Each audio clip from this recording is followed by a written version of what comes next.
Good evening, ma'am. Good evening din. Name po nila, ma'am? Ako si Melissa Dampon.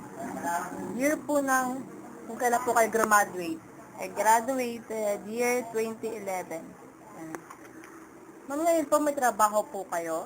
Meron akong trabaho ngayon. Ano po yung current position niyo po ngayon?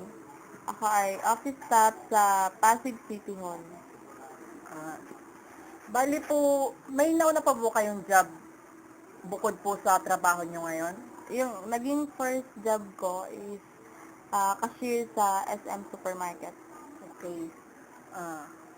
Ngayon po sa trabaho nyo po, ma'am, ano po yung subject nyo noon sa college na sa tingin nyo po ay related sa job nyo ngayon?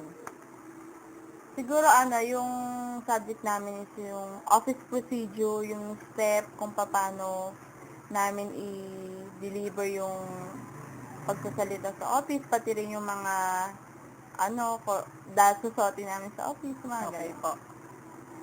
Next po, ano po yung update nyo ngayon sa PUP? Or anything po na sa tingin nyo po ay naambag nyo sa PUP magmula po nung graduate kayo? Siguro yung updates na lang yung nabago na yung name namin. Dati co-opter, ngayon co-ed na siya. And then, marami ng improvement sa subject. Yung tungkol sa naiambag, wala pa sa ngayon kasi fresh graduate pa, parang nangangapa pa sa bagong mundo. Opo. Yan.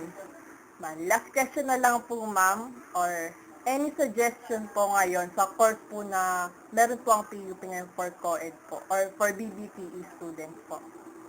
Siguro suggestions ko na lang yung ma-improve pa yung mga subjects, especially dun sa computer subject, mas updated kasi ngayon mas malawak na yung gamit ng computer. Opo. Mas high-tech na, marami na yung Siyempre, dun din sa mga nagtuturo, siyempre, dapat mas magagaling para effective. Yun. Thank you, ma'am. Thank you rin.